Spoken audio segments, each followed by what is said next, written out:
Happy Friday, Dog Nation. My name is Brandon Adams, and this is DawgNation Daily, the daily podcast for Georgia Bulldogs fans, presented today by Kroger. It's a Friday. That means we're on the road, assisted by AAA with Jeff Sintel today. A lot of recruiting talk to discuss with him. A little more on the Georgia quarterback competition. Why not? We'll probably squeeze in some uniform talk. That was fun yesterday. We'll do less of that, though, on today's show than we've done on some of the other things that we did yesterday, but we'll still have some fun on that topic. I'm going to begin today by explaining why I think the Kirby Smart is really good. It's something that he makes look easy, which is actually probably a lot harder than it actually probably looks. We'll do that. I'm also going to focus on kind of the what do you call it, the B story today, the kind of the story below the story. A lot of those offensive weapons for Georgia that it might lean on, while it's also trying to figure out what's going on at quarterback. That'll be a theme that we address today. There's just a lot to do. I mean, we're going to try to cover it all, and we'll see if we can keep the pace moving briskly here. But we're really glad to have you with us as DawgNation Daily, the daily podcast for Georgia Bulldogs fans, presented by Kroger, begins right now. Today's episode of DawgNation Daily is presented by Kroger. More ways to save fresh food, low prices at Kroger.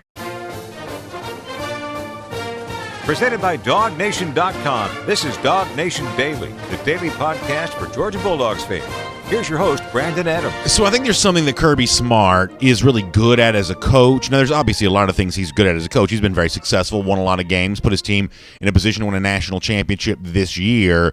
But I think there's one thing in particular that I kind of noticed that he may make look a little easier than it actually is. And for proof of how difficult this is across the country, all you got to do is just follow the news of players opting out and then maybe in some cases trying to opt back in. And the Big Ten, that's one thing because of the fact they didn't think their league was going to play, but some of the SEC stuff where it seems like a lot of players have had kind of 1 foot in, 1 foot out, maybe not quite sure what their full level of devotion was to their program. And listen, college football is a voluntary activity. I don't fault people for making the choices that are the best for them, but sometimes if you've got too many players thinking along those lines, it's probably not great for the team environment all the way around. That's probably just a fair thing to bring up. But for some reason, Georgia doesn't seem to deal with that all that much. Now, you're going to come back and say, well, BA, what about Jamie Newman? He opted out. And I'll say that's true, but that's probably more evidence of just how tough the task is, more so of anything regarding Smart or Georgia failing at the task of getting players on the same page, swimming the same direction, getting ready for the upcoming season. Let me give you here really quick, and we won't spend a ton of time on this, but I want to give you really quick a perfect example of this, of what Smart provides for Georgia in terms of a tone for the program that I think really matters, and when Georgia wins a national championship, and I think the answer to that question is still when this occurs for UGA, the mood that exists around the program, the selfless attitude that many Georgia players take towards their season, their own careers, making the team goals bigger than their own, I think that atmosphere will go a long way towards eventually contributing to a national championship.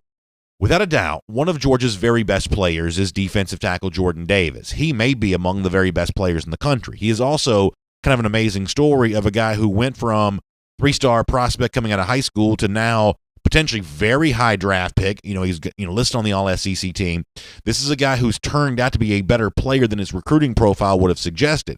If anybody wants to have kind of a big head about what he's done thus far in college, Jordan Davis would maybe be one of those candidates. He has just overcome the odds. If Davis wanted to have a little bit of a chip on his shoulder about the fact that people at one point in time didn't believe in him, didn't think of him as a top-flight player, didn't think he'd ever be where he was, Davis would be forgiven if that's the way that he wanted to act, if he wanted to kind of play with that kind of edge. But instead, when he spoke to reporters this week, he kind of gave you the same sort of sense of humility, the same sort of selfless attitude that has probably defined him and a lot of Georgia players over the course of their time at UGA. He was asked directly, as a defensive lineman, what are the stats that you're going to judge yourself by this season? Numerically, how will you know if you've had a good year? Now, I want you to listen to the answer that Davis gives to that question. I actually look at the linebacker stat because I know if the linebackers get a lot of tackle, that means I'm doing my job right. So I always say 2 on me, somebody's free. And so usually when the linebackers make a tackle for loss, it's usually dealing with something on the D-line. I love catchphrases. 2 on me, somebody's free is a really fun catchphrase, and Jordan Davis is probably right about that. Now, the one thing I think he's wrong about is the notion that the only way you'll measure his success this year is through linebacker stats. I actually think that Davis statistically is going to have a better year than that particular quote might suggest. I think he's going to have more tackles for loss. I think he's going to have more sacks. I think that Davis is going to be a big story as we head towards the upcoming NFL draft. Selfishly, as a Georgia fan, I hope he doesn't leave. I hope he stays around for a senior season, but it's at least a possibility that he plays well enough this year to move himself into the forefront of the NFL draft conversation. But beyond that, I think you've got to give Kirby Smart some credit. Now, you've got to give Davis credit for just embodying this attitude, but I think you've got to give Kirby Smart credit for cultivating an attitude like this. It's really the only thing that works at a place like Georgia. Everyone was an elite recruit. Everyone had credentials. Davis, maybe as a recruit, less so than others, but he is now kind of a top-flight player. Everyone can Google their own name and find lots of people like me, blowhard speaking to a microphone, saying good things about them all the time. That can be, and Kirby Smart's used the word before. In fact, I think you'll hear him use this on today's show. That can be a disease from time to time. It's the kind of thing where people just sort of fall in love with themselves. They play for the, as the old cliche goes, the name on the back of the jersey more so than the name on the front of the jersey. But somehow, some way, Smart has been really good at keeping that disease away from the Georgia program as much as it can possibly be. And yes, players get fatigued, and at some point in time, I'm sure that being a part of a team environment can be a little bit frustrating here and there. But for the most part, the dominant narrative for UGA are guys coming together to make the team bigger than themselves and happy for team success, even sometimes maybe at the expense of individual success. That was a really good quote from Davis this week, and I do think that Smart should get some credit for the way in which that he has cultivated that kind of attitude among his Georgia players, because I don't think that Davis is the only one who feels that way. Now, with that said, let me kind of shift gears and do something different for a moment. I actually want to revisit a point that I made earlier this week. Do you remember earlier this week when I said that I'm not sure that ESPN has caught up to what's going on with the Georgia quarterback competition as of yet? There was a little blurb after the top 25 was re-released, and there was a lot of talk about JT Daniels at quarterback, very little mention of Dwan Mathis whatsoever.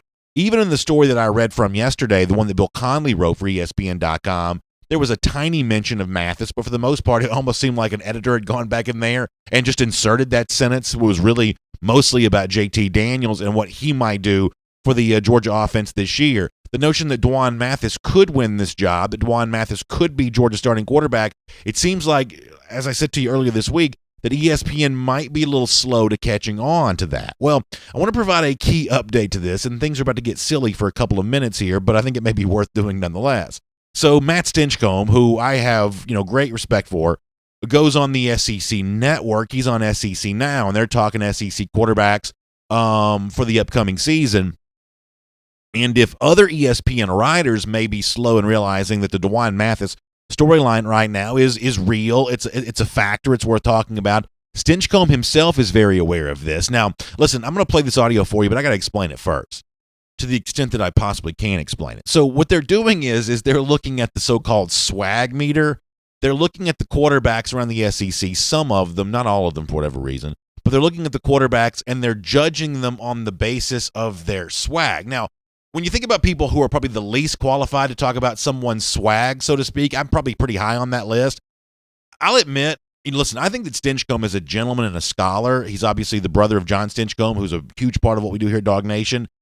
I don't really understand this segment very well, but I guess it's good news that, first of all, Matt Stinchcomb is clued into the fact that Mathis could be the starter at Georgia, and Mathis comes in with a 6 on a scale of 1 to 10 on the swag meter on the SEC network. So here is Matt Stinchcomb talking to Dwan Mathis, and do with this what you will. How about down in Athens, we've got Dwan Mathis. Where's he on your chart? The music is great, by the way. It's just very inspiring. It's perfect for it. Dwan Mathis is at a 6. And the reason he's at a 6 is because it took him a little time to actually get that starting nod. We don't even know if necessarily he's going to be the starter. It certainly looks that way. He's got so many different elements to his game. He's got a great chance of having a great season. What does that music have to do with swag? That's the first thing I have a question about. I mean, when I think about swag, I think something, a little bit different kind of musical vibe.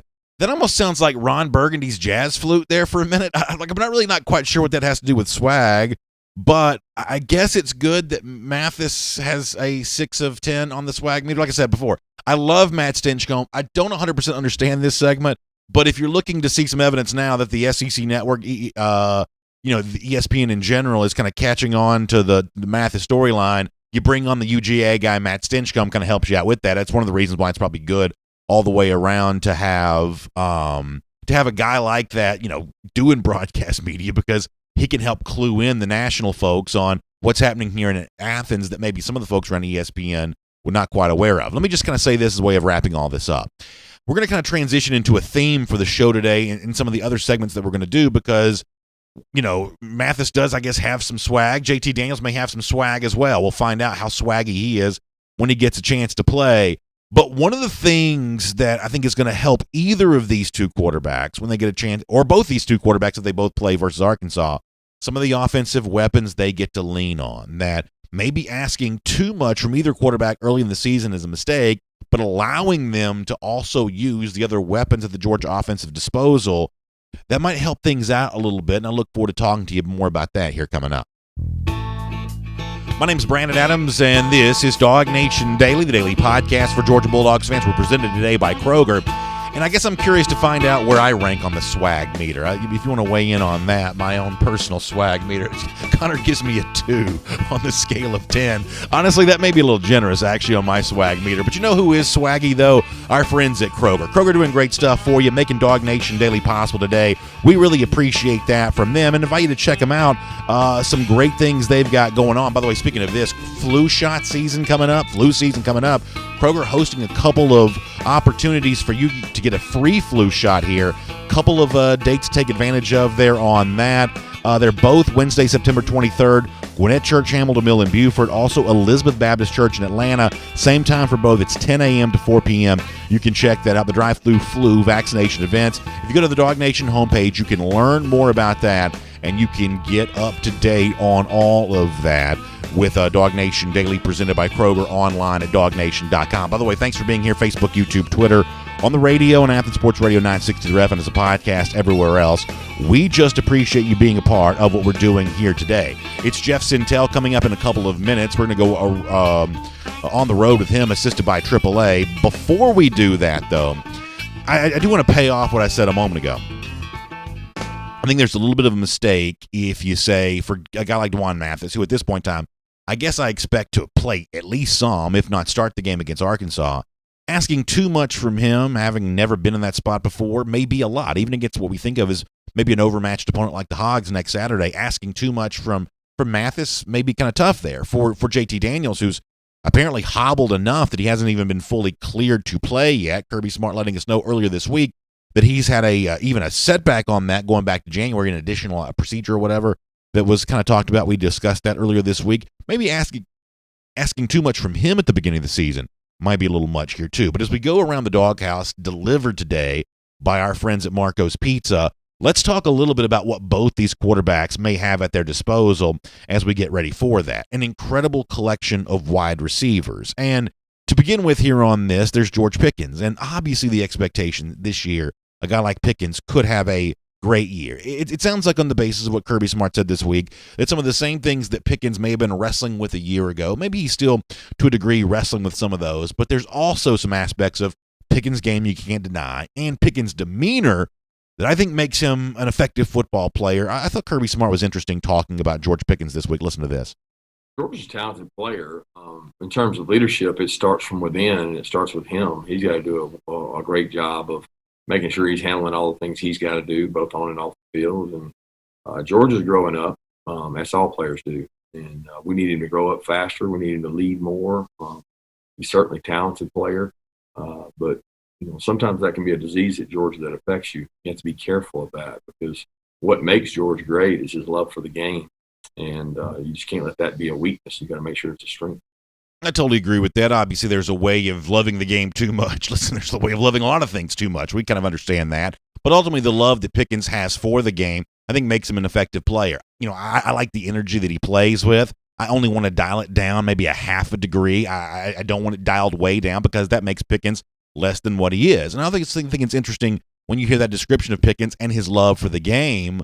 Smart provided a similar description for a freshman we've heard a lot about lately. Yesterday, Terrence Edwards, who's going to be with us for the DawgNation postgame show this year, presented by the UGA bookstore, He talked about Jermaine Burton. Kirby Smart also talked about Jermaine Burton too this week, and some of the praise that Smart throws Burton's direction is also a passion for playing the sport. You love this from Kirby as he talks about Jermaine Burton. He's explosive. He loves the game of football. Got really good hands. Very consistent ball catcher. He can go up. He can explode up. I remember watching him in high school. He can jump boxes, and he's a talented guy. And he's a talented guy. But the problem with this, though, that Smart's about to explain is that in a lot of cases, freshmen might have their way to work their way into a season. You're playing Louisiana Monroe. You're playing Austin Peay. You're playing teams like that. This year, the Georgia schedule does not provide those opportunities. And by the way, week 1 last week, we saw a lot of offenses kind of slow to get off to a good start, not exactly in midseason form. For Kirby Smart, knowing he'll rely on freshmen like Burton in the offense this year, that is also apparently a little bit of a concern. Here's what Smart said about that. He's learning our system, so he's not there yet, but he's a good player. And, so many years we've played here, we've had these games where early in the year we could kind of build to a crescendo and bring the freshmen along. And unfortunately this year, with the schedule we got, it's not going to fall that way. I mean, you look at the first 4 games, and it's just a weird year for having depth at some positions with freshmen. They got to be ready to play really fast, and they got less time to do it because they didn't get a spring ball. They didn't get some of the summer, and so we're having to make decisions really quick when it comes to getting our depth set and our roster set for the games we have.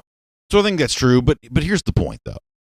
Georgia's ongoing quarterback competition leaves a lot of unanswered questions. But the way it's supposed to work is because Pickens has been in the program and because Georgia has recruited the wide receiver position as well as it has, what that's supposed to do is provide a little bit easier, maybe longer on-ramp for a quarterback to get comfortable. Or maybe near the beginning of the season, both Mathis and Daniels to potentially get comfortable, leaning on the talent that's around them. We're going to talk running back in the spot more later on in the show.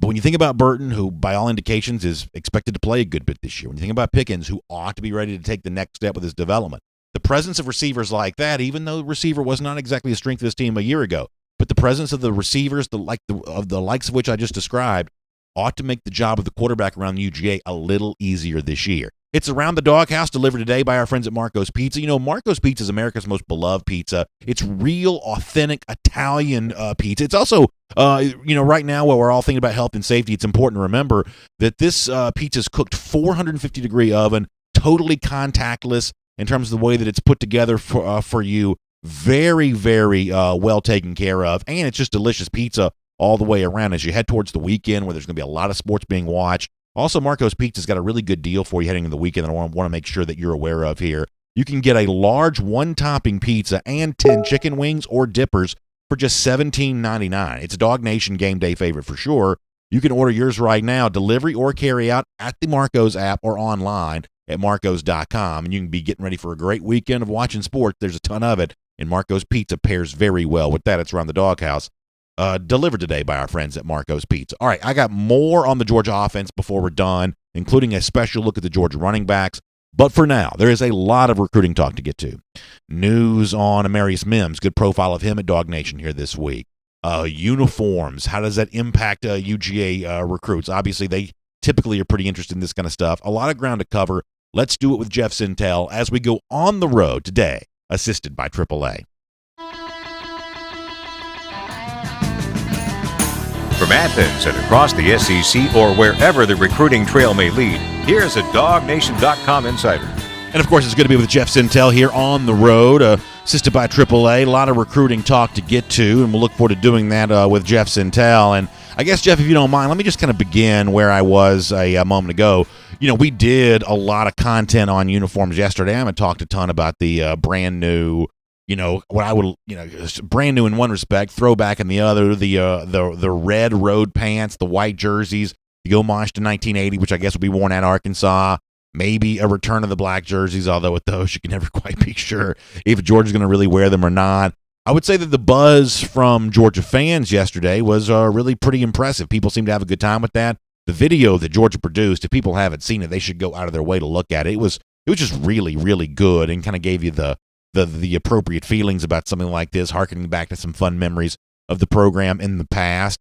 My understanding is you've had a chance to talk to some Georgia recruits about this. I know you've got a story coming up on this at DawgNation.com, but can you give us a little bit of a hint about what the constituency that matters most, the future members of this program, thought about the uniforms that were unveiled yesterday? Yeah, good morning, Brandon. Good morning to everybody here today on Dog Nation. You know, it's funny, Brandon. I think I remarked on our Cover 4 live show last night that I thought that, it's a crying shame that I don't have the heart to tell some of these recruits that you might not ever get to wear the thing, because these are seen as one-offs. But as I tell that story, someone put me a message last night, and they were like, "Now, Jeff, it could just be the white jersey, the red pants. They have a chance of sticking around for more games in 2020 than just the Arkansas game." So I guess that's a hope. You know, Brennan, it's kind of funny, and I know you like to think sometimes that you're a creature of the 80s or a creature of the 90s, and you're not up with, woke culture and what the kids are thinking these days about the drip. But a lot of the young men I spoke to were totally white jersey, red pants, and I thought that was a surprise. What do you think about that?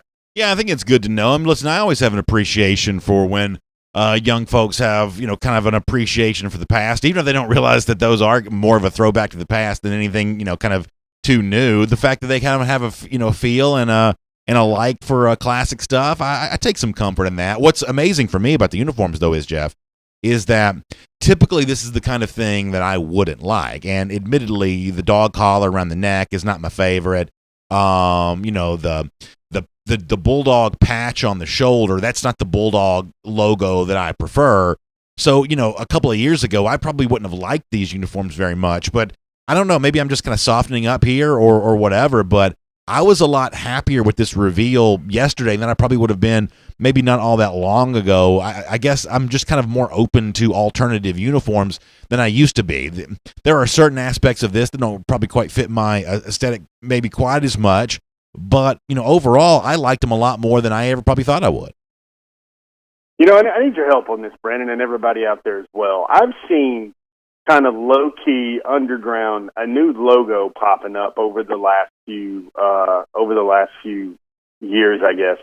And it's like a logo with a bulldog with, I guess, a pennant in its mouth or something like that. It's holding one of those old-school pennants that everybody used to have inside Sanford Stadium when they played Yale and Furman and VTI and everybody like that. But I like that logo better than that nouveau, I guess Connor called it Spike the Bulldog from those old Looney Tunes cartoons or something like that. But for me, I don't know if that logo has ever really been popular, and I think it's almost time for a reset. And I was wondering if that new logo or newer logo we've seen with the bulldog with a pennant in his mouth. I know you'd probably rather see a bulldog with a gator in its mouth as a side patch logo, especially for that game down in Jacksonville. But I was wondering, is that actually a logo, or is that somebody just trying to front a little bit? So I actually know more about this than I probably should. So that particular logo you're describing is one of my favorites that's been associated with UGA. And what Georgia does is they have a lot of, I guess you call them trademarks, things like that. And it's sort of like, for people who are familiar with this, it's sort of like the Disney Vault. Like they'll put some of these things out there for a little while. They'll allow them to be sold, and then they yank that logo off. And that was one that they put out there just briefly. A couple of the of our apparel friends had a chance to sell some of those and do some of that kind of stuff. But when that initial supply was gone, I think Georgia essentially put that back in the vault again. That's just, obviously UGA has a chance to control all of its trademarks, and they don't just let all of them be used, at any given time and as freely as maybe some of the apparel makers might want to. So that was an official Georgia logo. It was made available for a brief period of time, and then they kind of Disney vaulted it after that. Hey, folks, that's classic Brandon. If you ever get Brandon around a Marlowe's table or an evening libation, he always delivers about 2 minutes of concrete, insightful talk about any subject in the world. I think he could give us something on trade import restrictions in China and maybe how the new Nike Air Max has a lot more cushion filter than ever before, to also the crossover game about Allen Iverson that made his dribble so great. Yeah, you got all that stuff in the back of your brain, man. That's exactly right. Although on this show, I guess we'll kind of keep it between the banks. It is On the Road with Jeff Sintel, assisted by AAA here. And Jeff, let me move on to another topic that's kind of been hot this week. That was Elijah Judy's decommitment. I think Judy's a really good player. Obviously, the talk of where he might end up kind of also has him staying in the SEC programs that only recruit elite players. So there's nothing wrong with Judy as a player. I said this week, and I don't want to be unfair here, but it's the sense that I get. This whole thing feels very 2021 recruiting to me because I don't know how connected to Georgia Judy ever really was. In the, I think it was Instagram Live video he did announcing his commitment, he didn't seem to exactly be quite as jazzed about the Dogs as maybe some of the guys that we've seen in that same spot. You know, this whole thing felt like a marriage of convenience to me in the way that I guess in 2021 you just have a lot more of because of the absence of visits. I think Judy's a good player. I'm sure he'll find a good home. But the whole Judy thing to me always just seemed a little bit weird. Well, if you look at this class, and I think, Brandon, that's probably, you're looking through the filter of the coronavirus. And, you know, this young man did decide to commit to Georgia on his birthday. I don't know whether in the historical relevance of things that it's probably safer to commit on your mom's birthday or your grandma's birthday for that to be a little bit more impactful and concrete. But here's the facts, man. I look at Elijah Judy, top 175 player. He's already about 6'3.5", 250. Definitely could set the edge for Georgia play outside, especially with Georgia now, you know, showing up in a four-man front, you know, more and more often, especially going forward after what they saw during the 2019 season from some power teams like that spread the ball around like LSU. I don't know if Judy was special, and I think what special to me means is that five-star talent, that guy that's easily one of the top 40 players in the country. And really, Brandon, I know everybody likes to focus on offensive linemen and especially the defensive linemen right now in this cycle, but let's face facts. Georgia only recruited one linebacker a year ago, and that was Mikhail Sherman. Mikhail Sherman certainly has the speed to be a hybrid play out on the edge and also play inside. Primarily his recruiting position was a linebacker. If you look at Georgia now, they got to find some more dudes like they have in the program now to play the linebacker spot. We lose Jeff Sintel? Hadn't happened in a couple of weeks. I guess we were probably about due for that to occur again. So we'll see if we can get Jeff Sintel on, finish the conversation with linebackers. I'm sure he'll pop back on there in just a second as we're on the road, assisted by AAA with Jeff Sintel. And when he joins us again, he'll pick back up. He'll talk more about, you know, kind of what's next for Georgia at the outside linebacker position. And he's right. Georgia only signed the one linebacker a year ago, Mikhail Sherman. MJ's a great player, certainly has a chance to be a great player.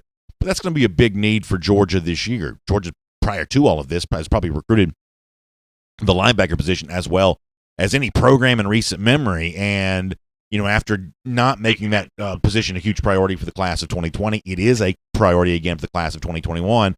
And with that said, Jeff, it looks like you're back with us. We'll let you pick back up again on that idea that one way or another, Georgia's obviously going to be seeking just a good number of linebackers, including those sort of outside linebacker, edge rush type guys in a year like this. Yeah, Brandon, I don't know if I was risking my phone connection to keep talking about outside linebackers, inside linebackers in the class. I don't know where I dropped off, but for me, I was making a point about Mikhail Sherman and how he was the only linebacker Georgia recruited a year ago. The year before, the recruiting class before that, they picked up Nolan Smith and Jermaine Johnson. Really, when you look for the past 3 cycles now, there are only 3 Georgia Bulldogs. One of those was a JUCO prospect. So Georgia really has to restock the outside linebacker position for this cycle. The names are out there. You know, there's some names that Georgia's chased. A guy like Damian Robinson, who's committed to Maryland. Dallas Turner committed to Alabama. Corey Foreman, who could play, I think, eventually evolve into a 3-4 outside backer, but primarily kind of rush the passer for his time on Saturdays and Sundays. I don't know if Judy was one of those guys, one of those players that you look at him and you think clearly an All-American, clearly, you know, 5-star type potential. I think that's the type of guy Georgia traditionally goes after. And, you know, Judy, really nice young man, really great family. His father's a corrections officer. As we said earlier, he committed on his own birthday. When I had to do my job here and just ask him, I just reached out about, you know, what happened with the recruiting. What does this mean? what sort of kind of triggered or led to his decision to decommit. And he said he would not be taking any questions about his decommitment. Okay. And that was very fair of him to say so and within his right to say so. And I think that kind of explains a little bit about how, and he said and he even tweeted out that he's going to make his decision on National Signing Day as well, his final decision. So certainly that at least precludes the thinking there that Elijah Judy just wanted to rethink his decision, wanted to take more time with his decision. I think he's going to go in the right path, which is best for him. And I think the University of Georgia will do the same and go in the right path that is best for them and their needs, Brandon. And what's going to happen here to me is you're going to see a lot more recruits. I think this was the dominant recruiting story of the week for me, which was when the NCAA, which had been traditionally just backing up dead periods 1 month at a time, now looks like the calendar year of 2020 is just going to be a 9.5-month long dead period with the latest extension to January the 1st. So that means a lot of kids, if they still need to see schools, if they still need to breathe the air on campus, they need to walk by the stadium, go by the bookstore to figure out what their decision is going to be, then that means they're going to have to do it independently on their own. If they're doing that in Athens, they can certainly link up with Brock Vandegrift Tours, LLC. I say that tongue-in-cheek because that's, what Brock's been doing a lot of times for guys that are coming into the state of Georgia. It's odd how in this year of inconsistencies or things that are just kind of not going everyone's way, Georgia somehow managed to get their anchor 5-star quarterback in the class located 15 miles away from campus, where he can do a lot of heavy lifting with recruiting and take guys around town. And I think he will continue to do that. But not only the dead period extension that was part of the recent NCAA legislation I wanted to make sure everybody heard about on the program today, but it was also the fact that schools can't even give game tickets to players and their coaches to come visit as well. Definitely a controlled environment where right now the main driving force right now for a lot of these decisions in terms of recruiting is just protecting the bubble that they're trying to create and keeping the current operation of the business model for football intact without bringing any other outsiders from other parts of the country or whatever that may topple the chances of playing and being healthy each and every week for all these games. It's On the Road, assisted by AAA with Jeff Sintel here today. My family, we've been AAA members for a long time. We love the incredible savings that come our way. And really a lot of that is connected to the legendary roadside assistance, one of the things that AAA is famous for. But maybe something that's AAA maybe a little less known for that you can really benefit from right now is the chance to switch and save on your auto insurance. When you switch and save with AAA, you can save on average about $529. It's an incredible savings opportunity. So please check them out online at AAA.com/auto insurance. That's AAA.com/auto insurance. I want to do more on the outside linebacker position, or at least, somewhat the outside linebacker position with Corey Foreman and more in a moment. Jeff, let me do this before we get there. There was a lot of buzz last night on social media. I guess IMG Academy was taking on, I think it was Edgewater, in kind of a game that was streamed. People had a chance to watch that. Lavassie Carroll had kind of a breakaway touchdown in that game. Really showed off amazing speed, really showing those wheels. When we've talked about Carroll on this show the last couple of months, it's been in kind of reference to his stature as kind of a Pied Piper for the recruiting class, part of the Athens visit that a lot of guys took not too long ago, trolling Florida a couple of months prior to that, which was fun for me. But last night we got a chance to see what Carroll brings to the table as a player. Admittedly, I'm probably guilty sometimes of talking about uncommitted 2021 running backs, but the Carroll touchdown last night makes it seem appropriate. How good of a player is he? What do you think about Carroll just between the white lines? Yeah, pretty stinking good, Brandon. I'm glad you brought him up on your program. To me, he's one of the most under-the-radar Georgia Bulldogs committed in this class. And here's the definition of we'd like to say, Tiffany's taste, maybe, or rich program problems. Man, Lavassie Carroll is the number 6 running back in the country. He's at IMG. They play all the power teams in Florida in a national schedule. He's over 205, right around 210 pounds, and he's sub 4.4, right at 4.4 in the 40-yard dash. And I think he's now had 2 or 3 weeks of highlights like he's made. He's just one of those guys. To me, his running style looks like a little bit like Tim Worley's. He just catches a hole and goes, and then he outruns angles. He destroys angles when you watch him run. And I think once Georgia, man, doesn't it seem so long ago, Brandon, when we were thinking about, is the back going to be Lavassier Carroll? Is it Will Shipley? Is it Travion Henderson? Is it Evan Pryor? And then, like, in that month of April when things started happening for Georgia, they took the commitment from Lavassier Carroll because I feel they got a verified time on his speed. They knew how fast he actually was down there at IMG. He is a blazer in terms of pure, unadulterated speed. I love using that word, unadulterated.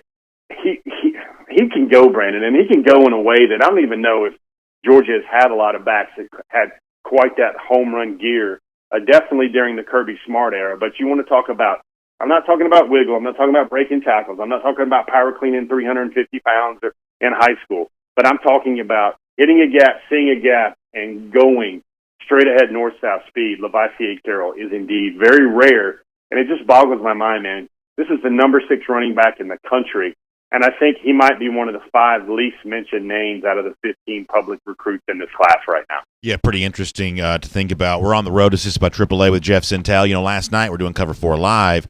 You mentioned, Corey Foreman, Mason Smith, 2 guys that we think of as closely connected, good friends. There's been a lot of speculation they'll play together. And you essentially reaffirmed last night the fact that Georgia very much in it for both of these guys. Since you brought that up last night, it seems appropriate to give you a little chance to follow up on that today. Kind of where do you think things stands right now after, the recent visit both these guys took to Baton Rouge and kind of online chatter, admittedly growing, it would seem, certainly for both of them around UGA. What is the latest here, Jeff? Hey, Brandon, I think one of the quickest and earliest retweets I saw on my Twitter feed for the uniforms was one from Mason Smith. So these young men, let's say Georgia definitely has their attention. They've convinced me with kind of a Jerry Maguire, few good men courtroom argument that they're going to play together at the next level. I believe what they're saying. They're going to play together. I think this one is different. I think they got to know each other very well at the opening last July, and in Mason Smith's own words, they talk about this every day, and Corey Foreman is literally his best friend. Here's what I think happened. I think Georgia, and this is a conversation that we've been steering and watching on the forum for quite a while, forum.DawgNation.com, that I think Georgia needs to do this. They need to play great defense. They need to get pressure on the quarterback. I think Corey Foreman sees himself as a Nolan Smith, Azeez Ojulari type in the Georgia defense, at least how that he's being portrayed, that he would be used by the coaching staff. I think Corey Foreman needs to see Georgia's pass rushers put up those 9, 10, 11 sack seasons, get to the quarterback, consistently pressure the quarterback, consistently show him that he can do those things in the Georgia defense. And then all of a sudden, Georgia's chances for landing a guy like Corey Foreman are going to go bonkers because he already likes Georgia quite a bit.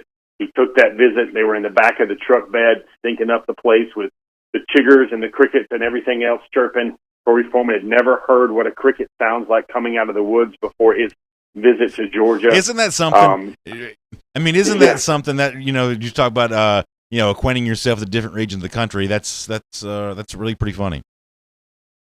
I mean, I guess it would be kind of like taking Brock Vandegrift or Mason Smith out to Malibu or whatever and letting them soak in the surf and the tide and everything that the Pacific Ocean has. Let me ask you a dumb question. Let me ask you a dumb question. I guess other than the ocean, if Georgia has crickets and I think like things like mosquitoes, I don't think there are mosquitoes in California either. What does California have that Georgia doesn't have? Of course, I guess. Smog and high taxes. Do you like that little political? I started to say there's a lot of, I guess, potential answers to that, punchlines to that joke. But I've got to imagine that is a little bit of a culture shock, and that's one of the reasons why it's important to take these visits, even on kind of I won't even call them unofficial visits. These are unofficial visits, but you got to acquaint yourself with the region, right? Especially if you're going to be living here for 3 to 4 years. I think they would be independent visits. I think that's the one that you have to do. I still remember the story about Brock Bowers, another California kid that Todd Hartley basically sent him the old New York phone book in terms of back when there was something called the phone book in the Yellow Pages, about all 5 boroughs, about basically how to navigate himself around the University of Georgia for his own independent tour guide. Yeah, that's I mean, I think it's and I said this, I continue to say this. I don't know how much better in a pandemic setting. I don't know how much better Georgia could have positioned themselves for these 2 young men than they have. Especially with that story we wrote last week about Mason Smith, and that we wrote 3 really good ones where we tried to really define Mason Smith as a prospect and also as a young man. And I still will never forget that really Georgia had given up. I can hear the Munson tones in the back of my head as I try to shape this narrative. You know, they were dead, they were goners, you gave up, you left the stadium, admit it, you did, you know, all those classic Munson lines. And it was kind of like Mason Smith's recruiting. It was a goner. It wasn't going to happen. And Mason Smith is the one that actually reaches out to Trey Scott and says, hey, man, remember me? I just want to tell you, you got a shot, because Trey Scott had thought, according to Smith, that Georgia no longer had a shot after watching Ed Ogeron and Joe Burrow lift every possible trophy in America that they could lift. He's from the Bayou. He's only about an hour away from New Orleans. And really Mason Smith was the one that had to tell the Georgia staff, guys, you got a shot. This isn't a done deal about me taking the express lane commitment to LSU. So that certainly to me sounds like different things for Georgia. We painted the picture of Mason Smith of how he just does everything different, from his name, the way the unique spelling of his first name, to how he's going to wait until his signing day to make a commitment, how he doesn't want to choose a major that everybody else does, and he just doesn't want to go to LSU because that's what everybody in Louisiana has grown up dreaming about doing. That wasn't Mason Smith's dream, and right now what sounds like clearly is his dream is to play some great football at a championship level with his good buddy from California, Corey Foreman. All right, this podcast at this point is on pace to be about the length of a Russian novel, but let me just squeeze in one more before we let you go, because I thought your piece on Amarius Mims, DawgNation.com, was incredible. Once again, kind of focusing in on who he is as a player, after obviously there's a lot of attention been paid to him as a recruit. I guess, Jeff, let me just do this as a way of kind of asking the question. You know, I want for the folks who haven't had a chance to read the story yet to get a little bit of a taste of kind of how he's described, but you might also squeezing in, you know, do you take Tennessee seriously in this recruitment? There's some online chatter about that as of late. You know, do you give credence to some rumors that he's been maybe visiting the city of Athens more than some people might realize? Would you mind sprinkling in a little bit of the recruiting soap opera, but also just kind of remind us about the kind of player that Mims is? That's obviously what your story focused on a little earlier this week at DawgNation.com. Yeah, I think I took a trip this summer. I think it was early August to visit Amarius Mims. Man, it was raining that day.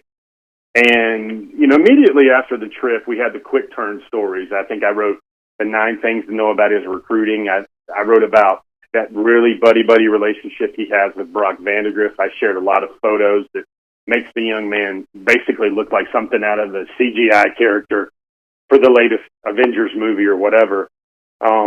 And yes, he has been taking these independent trips to lots of places. I think Tennessee's involvement in this is real. I think they're recruiting him hard.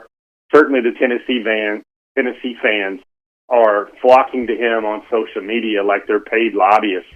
I would imagine. I laughed at this story we were having in his locker room, and I was asking him about the Tennessee fans, Brandon, and I said, is it really like that? And he could say he told me he could be chewing a piece of gum, or he could be pointing at a street sign, and he would get like 900 retweets or likes from everybody saying "Go Big Orange" and "Go Vols" and everything else. Well, let me just say this: I don't mean to cut you off, but I don't know that there's any better way to convince someone not to go to Tennessee than to spend a whole bunch of time around Vol Twitter.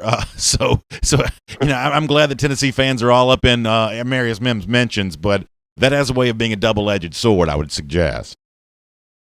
I would say that let me use an analogy here. This is kind of like the 800-meter run in the Olympics, and there's this one runner that has a great closing kick. We're going to maybe say he's from Croatia, or we're going to maybe say he's from Czechoslovakia, and they have this great kick, and they end up winning the silver medal. I think that's what Tennessee is going to feel like for me in this recruitment of Amarius Mims. About the late charge is there, but all those things, those little snippets I gave you, that's kind of like the buffalo wings or the spinach dip prior to your entree. Here's the entree for me with Amarius Mims, and I wanted to write finally after those immediate pieces.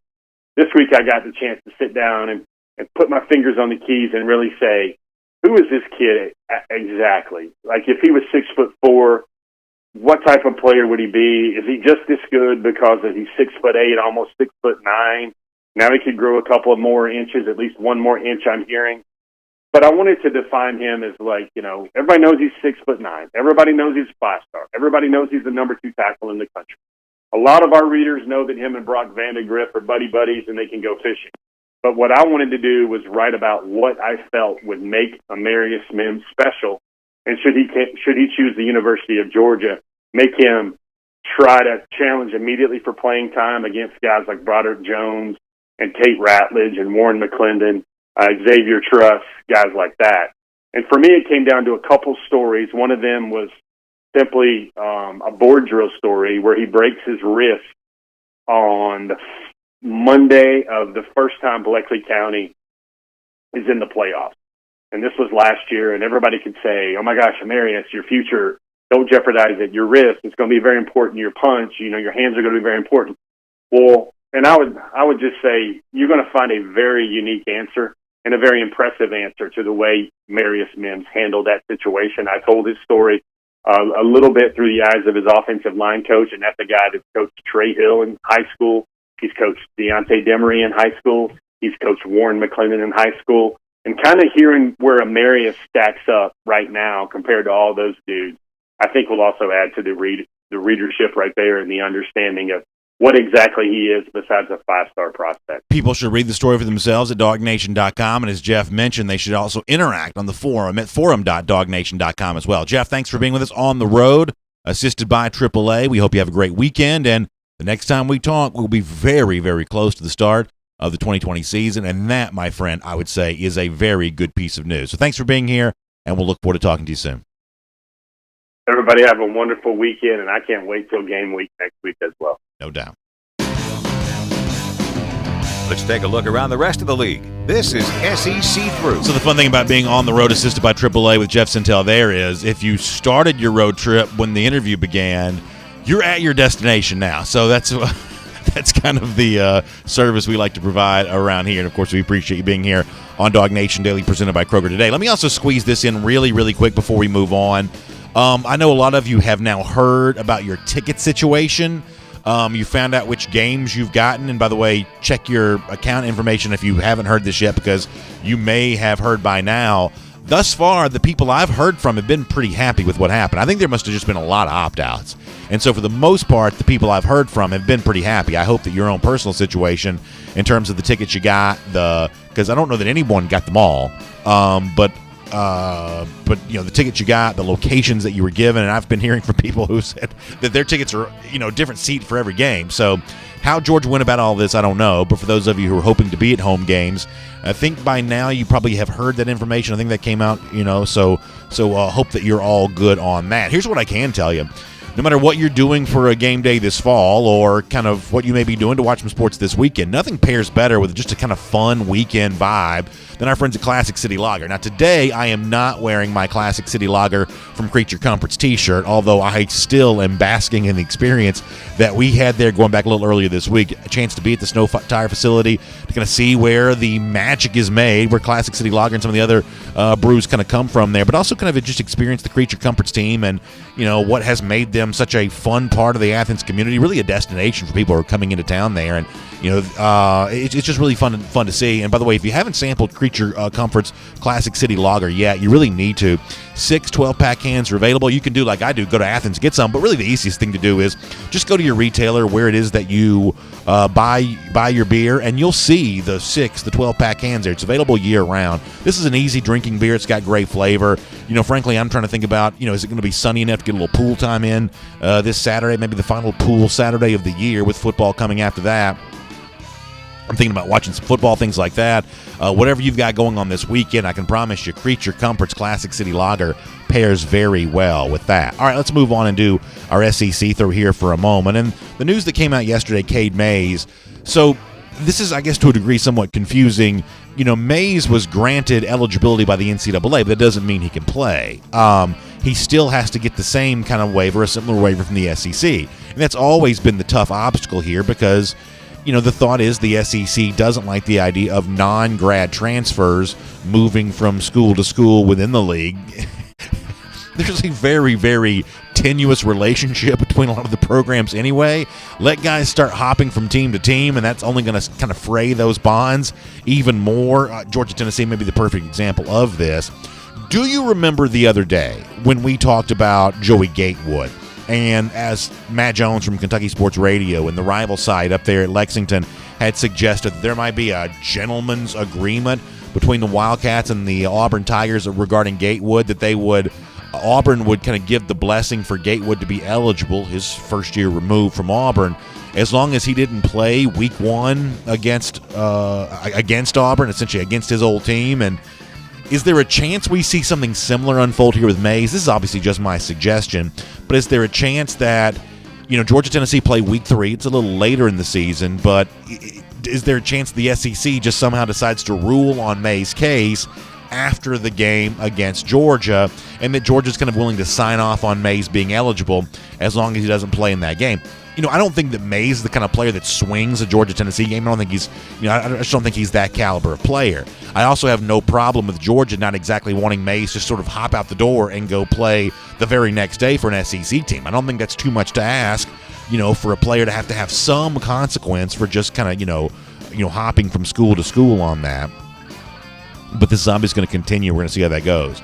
I meant to pull up a picture for you on this. I don't think I have one. But Georgia was not the only SEC school to unveil new uniforms yesterday. Ole Miss also did so as well.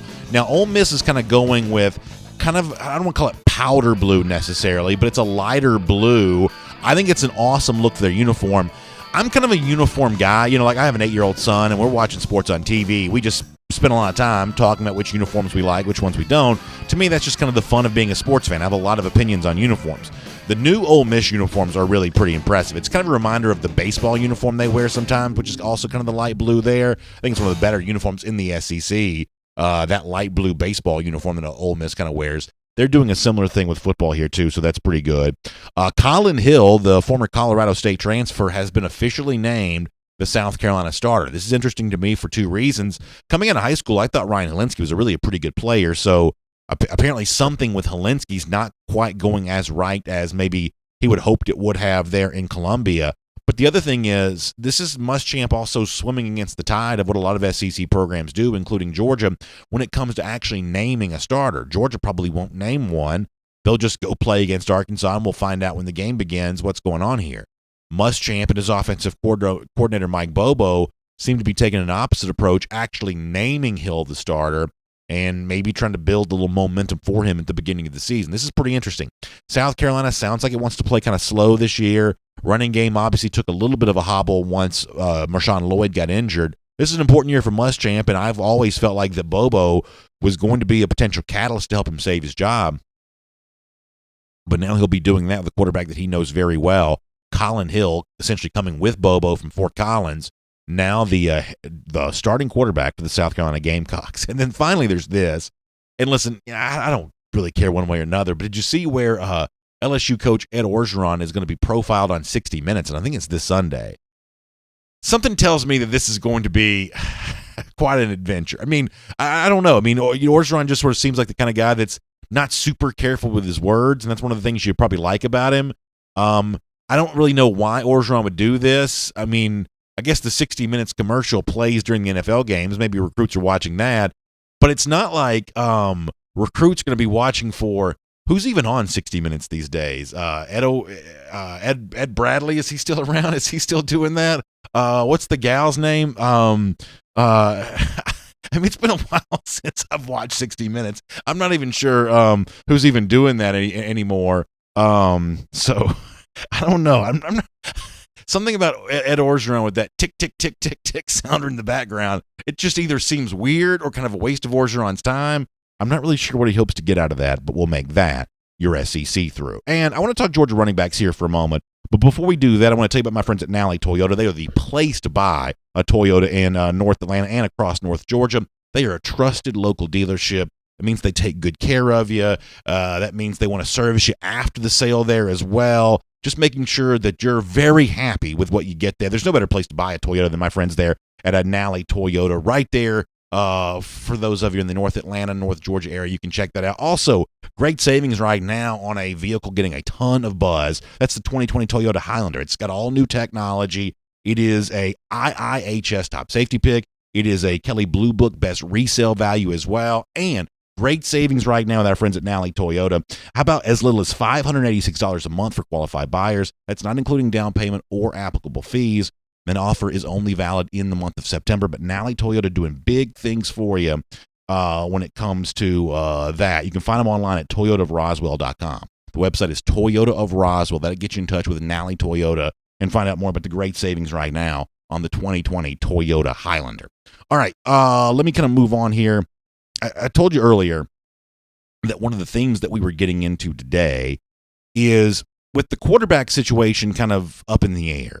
You know, I just mentioned a moment ago, Will Muschamp has announced Colin Hill as South Carolina starting quarterback. Georgia's not going to do that. Georgia right now may not be ready. Maybe it is just true that they're waiting to see just how much Juwan Mathis develops and how comfortable he is, waiting to see how healthy that JT Daniels is. The good news is that Georgia ought to have some offensive weapons that it can lean on. One of the ones we mentioned earlier were wide receivers. Year 2 for George Pickens should be a ton of fun to see. The buzz from Jermaine Burton, who supposedly had the biggest catch of all in the scrimmage last Saturday, according to those who were there, that buzz pretty significant. And it's also the running backs as well. You know, James Cook, who I haven't heard anything yet that's caused me to slow down on the notion that this could finally be the year that really Cook maximizes all of his great potential in a Georgia uniform. And Zamir White, now more healthy than he's been, ready to be the kind of player that many of us assumed he could be when he was the nation's #1 running back for the class of 2018. That tandem of White and Cook may be a throwback to what Georgia had with DeAndre Swift and Elijah Holyfield in 2018, and then Nick Chubb and Sony Michel before that. Certainly a guy who seems to think they're just as good as any of the other Georgia running backs in recent years is one of the guys we heard from earlier in today's show, defensive tackle Jordan Davis. He's gone up against these guys during practice, and when it comes to Zamir and James Cook, Jordan Davis likes what he sees. There's no drop-off. You know, they bring so unique, bring both things, multiple things to the game. It's really fun to watch and really fun to play with her. They're both fast, so it's giving me a hard time at practice trying to catch up after them. But, you know, I love them boys both. So my feelings on this is, obviously I don't want the running game for Georgia to be as big of a factor as it was, like, say, a year ago, because I think the reliance on the run ultimately hurt Georgia. The lack of respect that opposing defenses had for the Georgia passing attack eventually made it easier to stop the run. So I don't want this team to be, you know, maybe as run heavy as we've seen it be in certain situations in the past. But there's no denying that when you've got Zamir White, when you've got James Cook, and all of a sudden now you're starting to hear some buzz that maybe Kenny McIntosh and Kendall Milton, who've been a little, I guess, banged up during practice, maybe they're not quite so banged up anymore. Maybe they're also ready to be contributors here as the season's beginning as well. When you've got that kind of depth at running back, and by the way, people have heard some really good things and some fun things about Deshaun Edwards also. When you've got that kind of depth, you'd be a fool not to use it and use it in creative ways and, you know, finding a way to make wider running lanes for running backs to run through, which, you know, means leaning on your passing game a bit. But I would take Jordan Davis's words there seriously for a moment. The notion that, yes, Georgia's still got running backs who are not a drop-off from what this program's had in the past. The DeAndre Swift, maybe even the Nick Chubbs and the Sony Michels. And even though it's a new offense, and an offense that I think is going to be designed to get more out of the passing game, as that passing game gets comfortable with itself, as the signal caller, the quarterback that Georgia will lean on to orchestrate that passing attack, as he's getting comfortable, or as the tandem of those two guys, if they're both playing, as they're getting comfortable, the luxury that Georgia has at the running back position really matters. It's fun to hear Jordan Davis saying that there, and I can't wait to see how all of this comes together on the field here this year. In the little bit of time we have left in our program, let me kind of shift gears as well to the other games coming up this weekend. Let's do our MyBookie best bets here for a moment. It is not, I will admit, a very good weekend in college football. In fact, this may be, It's obviously mitigating factors because you got so many leagues that aren't playing yet. But this is probably the worst college football weekend I've probably ever seen. However, there is one game that I think is probably pretty interesting. So let me throw this on the screen here for you a minute. A couple college football games, handful from the NFL, and 3 golfers to watch with the United States Open. Here are my bookie best bets for the weekend. I'm going to take the Knights of UCF at Georgia Tech as a 7.5-point favorite. Obviously, this is what a lot of our audience probably hopes is true. I think the point here for me is don't read too much into Tech on the road last week at Florida State. I think Florida State's still a program that has a lot of problems. I think UCF is the kind of team that probably chomping at the bit to get going here. I think Tech and maybe a little bit of a flat spot after playing well on the road, coming back home, maybe getting some pats on the back this week. I don't see them keeping it close with UCF. Game of the day in college football, this is a ton of fun, Miami at Louisville. For all the attention that, Gus Malzahn's offensive stuff has, kind of gotten, a lot of people forget that Rhett Lashley, the former offensive coordinator a few years ago, left to take the job at UConn. That's how frustrated he was by working with Malzahn. You imagine a lot of Auburn fans were paying attention last week when Miami totaled more than 300 yards in the ground in their game in a weekend when a lot of offenses were struggling. That said, I like Scott Satterfield. I like the work that he's doing there at Louisville. They're a 2.5-point favorite at home against the Hurricanes. I'll take the Cardinals there as a MyBookie best bet. Let me give you 3 golfers to watch at the U.S. Open. Kind of a favorite, kind of a mid-level type guy, more near the top than not, and maybe a little bit of a long shot as well. John Rahm right now at MyBookie is 8-1. Rahm, the one thing that's probably kept him from being best golfer in the world, not a great, at least not an elite second shot player. He's only 54th, I think, strokes gained approach. But this is the kind of guy that you could see breaking out in a big way at the U.S. Open. 8-1 the rest of the weekend. I'll take him. If you're looking for a UGA guy to root for, Harris English right now is about 36-1. English has had a really good year. He's been top 20 all season long, kind of strokes gained tee to green. He's kind of hanging around right now, 2 under, I believe, on the Thursday round. He's in action right now as I speak. I have no idea how he's performing, but I'll take him at 36-1. And then I'm really impressed with the young crop of golfers that are out there right now. Obviously, the former Oklahoma State golfer Matthew Wolff had a good round 1, but Hovland, who was even yesterday, and the winner of this golf tournament is probably going to be over par. Hovland was even yesterday. He's 90-1 now on the tournament. If you want to have some fun with a real long shot to kind of maybe get back involved, a guy like Hovland at 90-1 may be worth a look. And then finally, really quick from the NFL. Was on the Giants last week, didn't work out, but I'll take them plus the 5.5 at the Bears. Bears are no good. Fool's gold after beating Detroit a week ago. I'll take the Jags plus 7.5 against the Titans. I'm not quite so sure that Jacksonville's not a little bit better than they've been given credit for. They certainly played hard a week ago. And then Patriots, rare opportunity for Bill Belichick as an underdog.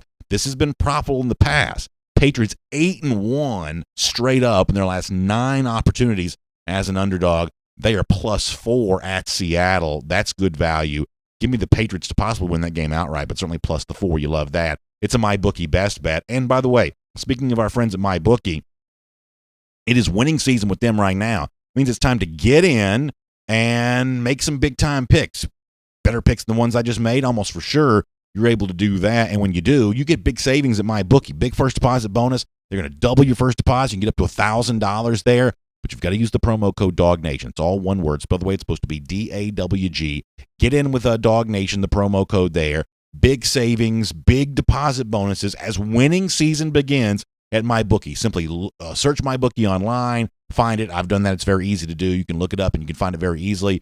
You can use the promo code DawgNation. That's that. You play, you win, you get paid. But if you want the big sign-up bonus, if you want to get your deposit doubled, if you want to get up to $1,000, you've got to use the promo code DawgNation with our friends at MyBookie. All right, as we get ready to wrap up here, I mentioned this with Jeff Sentell a little earlier. I guess the one most surprising thing with the Georgia uniforms is how much I like them. I am not the kind of person that would typically have spiked, dog collar around my neck. But I actually, the overall vibe of the Georgia uniforms, I probably actually liked a lot more than maybe some other people probably, at least even myself, I probably thought I would, way before that. Pretty good stuff all the way around there. It was fun to watch the reaction to that. By the way, also go to DawgNation.com. You can read more about the Georgia players that made the preseason All-SEC coaches team that was released yesterday. We had a fun conversation about this yesterday as well on Cover 4 Live, presented by Georgia Farm Bureau. A lot of names mentioned now, maybe even more names mentioned by the end of the season. that's a fun conversation to pay attention to and keep some thoughts on. By the way, Gator Hater Updater, how about 1,420 days? Long time since Florida's beaten Georgia. That's good news to end the week. DawgNation Daily, presented by Kroger. And on video, time now for our R.S. Andrews Cool Down. Appreciate all of you being with us today. Thanks so much for your support of what we do, and we'll give you a chance to talk to us now as part of our R.S. Andrews Cool Down. By the way, don't forget air conditioning, heating, plumbing, electric. R.S. Andrews can do all of those things for you, but you've got to find them online at rsandrews.com. Trust me, they'll take good care of you. And by the way, our buddy Dari Payro from R.S. Andrews, next week, the return of Go With The Flow, presented by R.S. Andrews and the DawgNation video channels. That's going to be a lot of fun to see, so we'll do that with you next week. All right, let me pop over here and get some of your comments on both Facebook and YouTube, and then we'll let you get on to your weekend after that. Hope you got some good stuff doing last Saturday without football, so enjoy it, and then we'll be ready to go beyond that. All right. Somebody asked if SEC games start September 26th. Yeah, next Saturday is when the SEC games begin, so be ready for that. Denithian Henderson says he's coming off back surgery, needs his badge back. Yeah, Denithian, I hope I pronounced your name correctly too. I'm sorry about your surgery. Certainly our prayers with you for that. And if I had power over the badges, I'd give them all to you. So hopefully we'll be able to get that one back for you here really, really soon. I'm sure Facebook will oblige here, but I'm glad to have all of y'all here. Let's see what else is going on.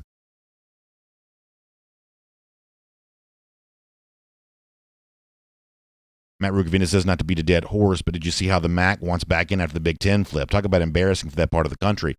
Yeah, I mean, I think the whole thing is just strange. And honestly, there's a degree to which it's such a frustrating conversation. At a certain point, I don't like how frustrated I get about it all. But like the one thing that aggravates me is the total lack of conviction the shutdown folks had from the standpoint of once it wasn't convenient to shut down anymore, they completely did an about-face on the entire thing, including the MAC, who as recently as a couple of days ago reaffirmed their pledge to the shutdown here. Yeah, the whole thing's just incredibly frustrating. You know, in the case of the Pac-12, you know, essentially all they had to do was ask their local leaders for a exemption, and they just very easily got it. You know, I don't know. A lot of livelihoods put in jeopardy by a lot of these kinds of decisions, and sometimes you just wonder, you know, were the decisions made as flippantly as some of them appear to have been? So yeah, unfortunately, I did see some of that. Robert Barnes says, what time do y'all think our first game will be played? So the Georgia-Arkansas does have a game time. It's 4 p.m. That's official. Georgia-Arkansas is at 4 p.m. next Saturday. And then your, I guess, night game for Georgia-Auburn. And then you're off and running with the season after that. Night game for Georgia-Alabama. And then 3:30 for Georgia-Florida. Michael Webb says the MAC should just be honest and change its name to the Big Ten Junior. You know, really, you know, in one case, the MAC tried to be independent from the Big Ten. They actually announced their shutdown prior to the Big Ten. So, you know, from that standpoint, they were trying to be independent. And frankly, if I had to guess, I'm guessing that they were trying to twist the knife in the Big Ten a little bit because, you know, the Big Ten had gotten out of playing its games against the MAC. There were like 11 of those scheduled. That's the non-Power 5 league. The Big Ten teams probably play the most. And so, you know, I think the MAC, after having maybe been stiff for some of those guaranteed checks it thought it was getting, just decided to say, we're going to make a PR nightmare for you and cancel the entire season. And the Big Ten then canceled shortly after that. They're the same region of the country, after all. I think if you're the MAC and you end up being the only FBS league to play in the spring, I think there's a chance that some of those football teams in that league might not survive. I mean, you know, I love MACtion as well as anybody does, but not everyone in the MAC is like competing on the same firm footing from a financial standpoint. In fact, this is a league that's kicked teams out in recent years because of the fact they just, for the most part, couldn't really afford football. So, you know, I just think you run the risk of some of those programs not surviving a spring season. A spring season was never a viable option. It was never a viable option. And the people that seemed to be the closest to football always knew that was true. Let's see what else. Joseph Roberts says that the Big Ten only plays 8 games. shouldn't be considered the same as the SEC. I totally agree with that. That's not what's going to happen. They will get full credence. They'll get full credit. And on paper, I believe that Ohio State really is probably one of the best teams in the country. And that's not what everybody in the audience wants to hear, but I do believe it's true. Ohio State, I believe, is a top-flight team, especially if they're getting most of their players back who we initially thought were going to be on the roster. But there's something to be said for earning it. It's not just on paper. You have to earn it. And if you're playing 20% fewer regular season games, especially in a year in which the SEC is only playing SEC competition, it's not the same thing. And this is a year in which I think the SEC champion and the SEC, the second best team, whichever one you want to cite it as, more deserving of two teams in the playoff than maybe ever before, but I'm not quite sure it works out that way. Noah Sheldon says Georgia will beat Arkansas 69-3. I think I'm supposed to say nice about that. Brian K. Whitehead also brings up a good point, too. If the Big Ten misses one game, they're not going to have time to make it up to stay on the same schedule as everybody else. Yeah, it's a pretty precarious scheduling situation they put themselves into. And as we said before, those antigen tests are, very convenient in one respect, but they're also, I think, going to be kind of a nightmare in another respect, in the fact that they're designed to even, I'm going to speak over my head here for a moment. I am not qualified to say what I'm about to say, but it's almost like they're very sensitive, that they pick up even the slightest hint of what might be coronavirus, which means they're going to get a ton of false positives, which they can retest for using a little bit more of a basic test after that. But you can talk about the paperwork nightmare, the paper trail nightmare, just trying to keep up with all of that. It's going to be very, very difficult to do. And I guess different people can decide if it's all necessary. Christian Turner, I guess a non-Georgia fan weighing in today. We're always glad to see folks like that. Stephen Wainwright asking a good question. How can the Big Ten have a team make the playoff after only playing 8 games? Said this on the show yesterday. It will be a maddening conversation. It will be a maddening discussion. Georgia fans can have every right to crow and argue. And, in a way, this impacts a school like Georgia more so than it does others. This is, another year in which Georgia begins the preseason as the second highest rated SEC team. Now, eventually, it's Georgia's responsibility to make itself the best SEC team. But in this era, Georgia has just sort of happened to be the second best SEC team, slightly behind LSU a year ago, or maybe just simply behind LSU a year ago, slightly behind Alabama the year before that, but nonetheless, the second best SEC team. So in terms of the way in which the SEC is not given its full consideration for a second playoff team, it has hurt Georgia more so than other programs. It's not, I don't believe, an intentional conspiracy against Georgia, but it is fair to say that Georgia's been hurt more by the dominant playoff narrative because, the SEC far and away the best league, Georgia pretty clearly the second best team in that league the last couple of years, and really very little consideration for the college football playoff. Jerry Dogs fan says, do you think Florida will go undefeated? I do not. He says their Western opponents aren't a cakewalk, and I don't think they'll beat UGA. Totally agree with you on that. Don't think they're going to beat Georgia. I also think they have a very good chance to lose to Texas A&M. Now, A&M just lost Jamon Osborne. It's a very good receiver, so how much does that change things? And I guess now A&M essentially has no returning starters receiver, very little returning production at the receiver position really whatsoever. Does that make them a worse team? There's a chance it does. I have not quite crunched the numbers on that as well as maybe I should have. But I had really felt really pretty good about Texas A&M. We'll see how much the loss of Osborne changes all of that. Frank Patterson says the Browns play better when they lean on Chubb, build their offense off of him. I agree with that. I don't think that Baker Mayfield's a great player. I don't think he's a franchise quarterback. I don't. I think, by the way, it's kind of funny that we're seeing, the passing game become a bigger and bigger part of college football every single year. Am I wrong for saying it seems like the running game is becoming a bigger part of the NFL with Kevin Stefanski, who's kind of thought more of a running-minded coach now in Cleveland, leaning, as you said, on Chubb last night. San Francisco ran the ball a ton last year with Shanahan as coach. Baltimore runs the ball a ton in addition to Lamar Jackson. Minnesota, upper-tier team, they run the ball. Seattle runs the ball. It seems like it's kind of funny that we're getting away from the running game a little bit in college football. But the best, LaFleur in Green Bay, isn't he kind of a coach that leans on the run? it seems like we're making the running game a little more part of the NFL action. I'm not really quite sure what you make of that, but that's my observation on that. Green Soldier says he thinks that LSU will be a lot worse in 2020, and you freak out. I guess he's talking to one of our LSU friends over here on YouTube. So, Green, here's what I'll say, and you can tell me if you agree or not. At one point in time, I think LSU was overrated because they had lost a ton and were still getting, defending national championship type treatment. Now, I do think there's a chance that LSU is a little underrated in the fact that even with all the opt-outs, this is still a program that brings, a wide receiver core with a guy like Terrace Marshall, some depth at running back, albeit unproven younger guys. I don't know how good Miles Brennan's going to be. In fact, I think ultimately that may be what undoes LSU. But Rick Gilbert's a guy that I flat out will tell you I'd love for Georgia to have had. Stingley may be one of the best players in the country. Jacoby Stevens is still there. Even though he's had a little bit of a hard time finding what seemed a position during his career. They get the big transfer at the linebacker spot. There's probably more talent in Baton Rouge now than they're maybe given credit for. So they've kind of gone from being way overrated to maybe now I'd say being slightly underrated. But if you've got LSU fans in the YouTube section saying they're going to be SEC champions, things like that, that's probably overstating things. Elite GB says they took a step back but still be competitive. I think that's probably true.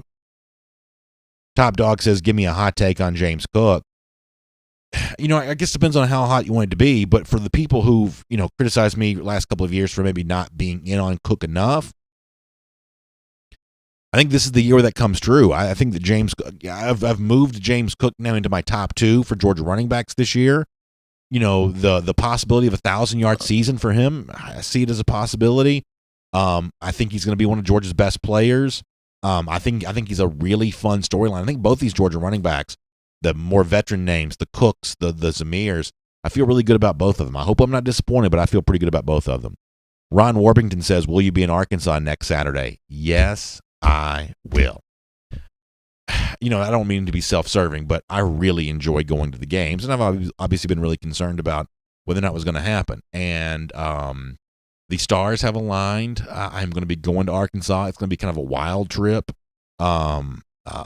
It's going to be a lot of driving. I'm going to drive, air travel being what it is these days. But and Sunday will be a long, long trip back home. Hopefully it's a, drive back toting a big Georgia victory. But I really wanted to be in Fayetteville for the season opener. Really wanted to be there. Now I want to be there now to see the cool uniforms. So I will be in Fayetteville next Saturday. I'm really excited about that.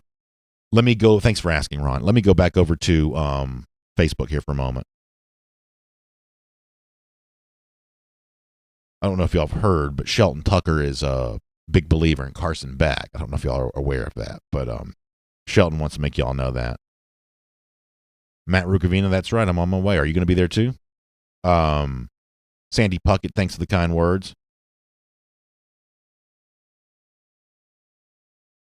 Hugh Nash says, are the rumors that Kirby might just start the quarterback that has the best chance of leading us to victory true? Seems like just naming someone now might be more preferable to the fan base. Yeah, Kirby's obviously going to play the guy that he thinks gives the best chance of winning.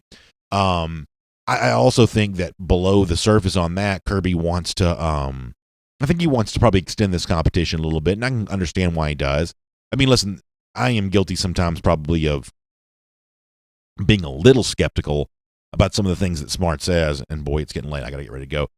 Being a little skeptical of some of the things that Smart says, but it probably is true that for a guy like Mathis who hasn't played very much, you want to really be sure what you have in him.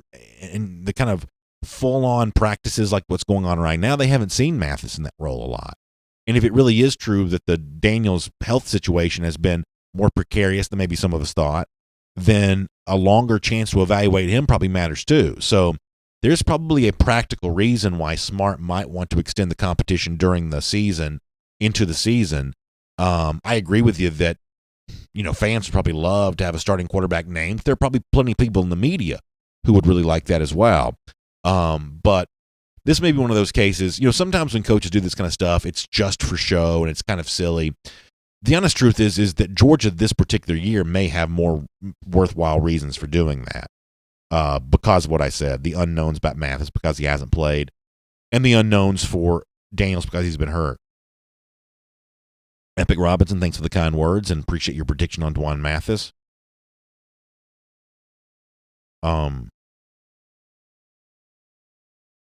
Let's see what else. William Gleaton says, I say they cut Mathis loose and let the RPO the hell out of Arkansas. So there's obviously a lot of people who would love to see Mathis turn loose next Saturday. Maybe we'll get a chance to see some of that kind of stuff. I do know this, for the Georgia fans that are there, if Mathis does that read option thing where he fakes the handoff, pulls that ball back and takes off, he's got that stride when he runs. There'll be some Georgia fans. I'm not sure how many fans make the trek to the Ozark Mountains next Saturday, but the fans who are there, when Mathis, if he starts and he does that read option deal where he pulls and goes, they'll be cheering for that. I know that much. Not that they won't be cheering for Daniels, but they'll be cheering for that. Brian Williamson says the quarterback competition will go on throughout the entire season. Maybe so. Oh, Brian Whitehead says Aaron Murray's calling the Appalachian State game for CBS this Saturday. That's kind of nice. Jonathan Harding reminding us of the G-Day performance from Mathis. Yeah, it was pretty good. It was fun to watch. Last thing on YouTube, and we got to go.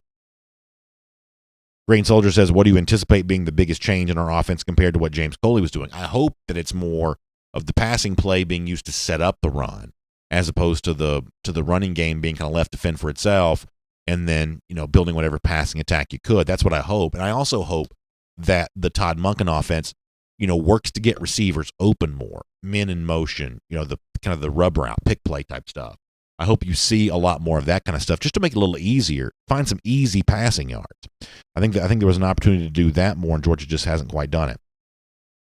All right, we got to get ready to go. Thanks all for you being here. By the way, check out the AJC. Always a fun weekend preview there at AJC.com. Get your Atlanta news now at AJC.com. The varsity kind of reimagining the car hop experience. Always one of the fun things we go by the varsity. You can order your food to go kind of sitting out there in the car. They're kind of doing some new things with that. You can read about that. Falcons getting ready for the Dallas Cowboys on the weekend. Pretty fun Q&A with Matt Ryan in the AJC as well. So check out your Atlanta news now at AJC.com. Thanks for being here for our R.S. Andrews Cool Down today. We appreciate that. Air conditioning, heating, plumbing, electric. You can trust R.S. Andrews for all of that. Find them online at rsandrews.com. Y'all have a great weekend. I'll see you back on Monday. It'll be a game week. So glad about that. Can't wait to be in Fayetteville. Can't wait to be with all of you as they lead up to that. Starting Monday, 10 a.m., DawgNation Daily, presented by Kroger. We'll talk to you then, everybody. For more DawgNation videos, check out youtube.com/DawgNation.